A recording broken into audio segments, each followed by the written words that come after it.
So you know what we haven't done in a while? We haven't done a science video in a while, so we're gonna do a science. We've already done water and fire. If you haven't seen those, I'll post links at the end. What we're gonna do now is air. We're gonna study air. What is air? Where does air come from? Does it come from the atmosphere? I don't know. Are we gonna answer that? I don't know that either. Let's just see what happens. This is an experiment proving that air exists. Who thinks air doesn't exist? I think you don't think it exists. Weren't you saying that? With this, we have a bowl full of water and a glass. And what's going to happen is there's going to be an air pocket created in here because you're trapping air inside the glass and it's creating an air pocket, thus air exists. So, there it is. Don't believe me that there is air in there? Well, there is. Congratulations, you have a wet glass.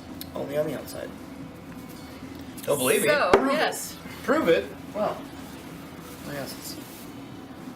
Thank you, handy dandy magician. What else you got in there? Okay. Air. I got some air in here.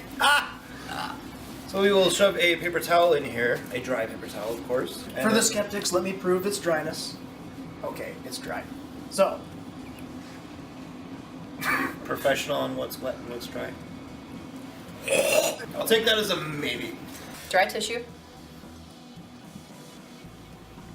All the way down in. and as you can see, air bubbles rising from the imbalance. And out. Completely dry. Completely dry tissue. So there you go, air exists, that's science, science! Next we're going to do a little bit of an experiment to show not just that air exists, because now we know that, duh, but we're going to see what can you do with air? I mean, what effects does it have on things around it? Science. So, here's another bold experiment, not chewing gum, obviously. But while I'm chewing the gum, I will get out a couple candles. Michelle would be so kind as to grab me 2 glasses of 2 different sizes. I'll continue chewing my gum. Do you have a lighter? Yes. Okay, I trust this more than I trust that. Oh, this is way better. Take 2 candles. I'll stick them in the middle of these plates, the said gum that I'm chewing. Fill this with a little bit of water, using these 2 glasses, which obviously are 2 different sizes.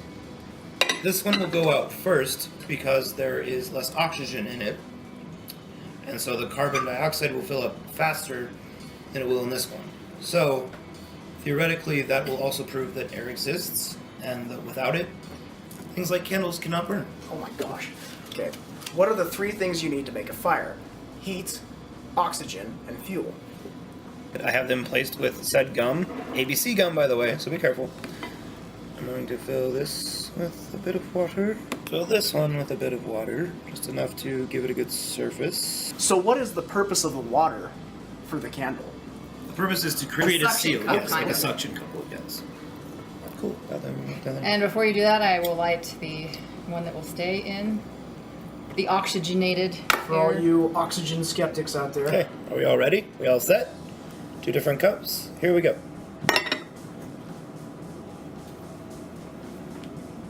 As I said, it will take a minute for the complete oxygen to leave the cups. You see the one on the right. See how this one is that one's gone actually- already. And that one turned out second. See how it is sucking up the water around the bowl? I don't know if you caught that. Oh, But it did yeah. actually Suck it in. vacuumize the water into the cups. I mean, I don't know if you could see that, but Oh wow. There's no more water on maybe the if I plate. move this, there's no water on the plate. It is all evaporated inside of the glass. It's trying to suck out the water. Suck out the air from the water. Almost like breathing, yes. And this one. I wonder what Still that going. water tastes like with no air in it. It's probably just H2 without O. So, just another way to prove air exists. We will put air from Jess's lungs, we'll air up a balloon. We do that now. I would like you to do that now. Okay.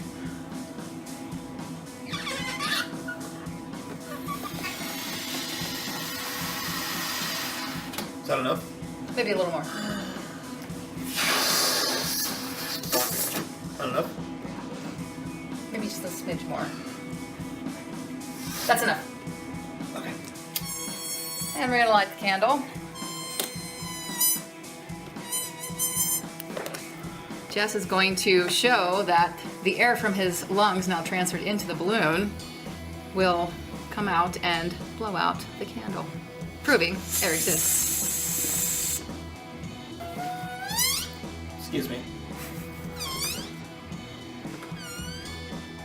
We actually need to keep that blown up Oh, for the next thing. what is the next thing? That air has weight. I've got some food, baby. Oh! That's the one way to lose weight. So the next thing we're going to do is we're going to prove that air has weight. And the way we're going to do that is we're going to take a dowel, like so, and we're going to tie 2 balloons on the end just filled with lung air. Lung air? Why not? The Air same lung. amount. The same amount of lung air, and we're going to show that they balance out the dowel. So let's go ahead and tie them onto the dowel, and let's see what happens here. That's just strange. It's not strange, it's science! It's science! Ah! So here you can see that balloons have weight, and we've got the same amount of lung air in both the balloons. So they're evenly balanced right now, and you can tell because we got the string thingy. But if you go ahead and do that to one of them, you can see that it goes down because it's not the dowel weight, it is in fact the oxygen weight of the balloon. Air has weight. So as you can see here, this balloon is actually dragging the dowel down, so it looks like it's off balance. Now, Michelle here is going to attach the helium balloon. Helium is lighter than CO2. There we go. Science! Well, that didn't work. Oh yeah. And then, if you snip it, this is going to fly up back to the ceiling.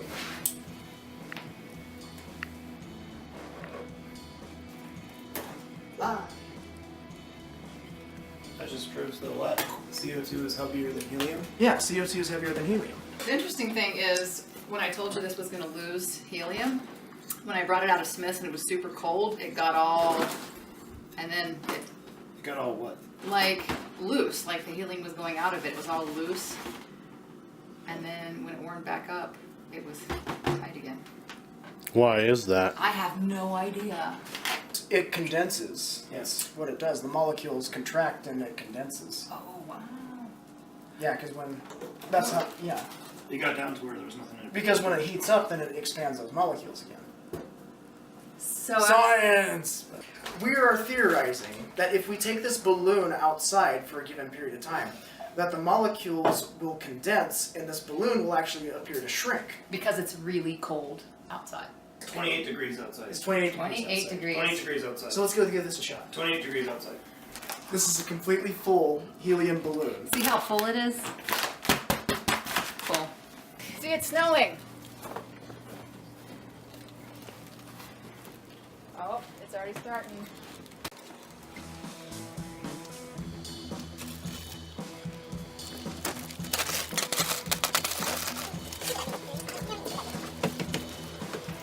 And now it will warm back up and become completely full again.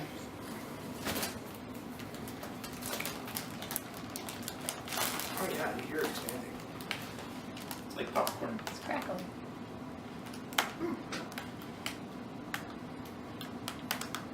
Completely full again. These molecules are bouncing around in the inside of the wall of this balloon. The faster they bounce around, the more it expands. The slower they bounce around inside here, the more it shrinks. Science. Wow! Still science! Like and subscribe!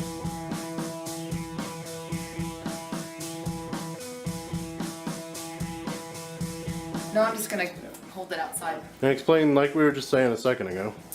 That when air gets cold. Would you please use complete sentences? I know it is. So see how tight this is?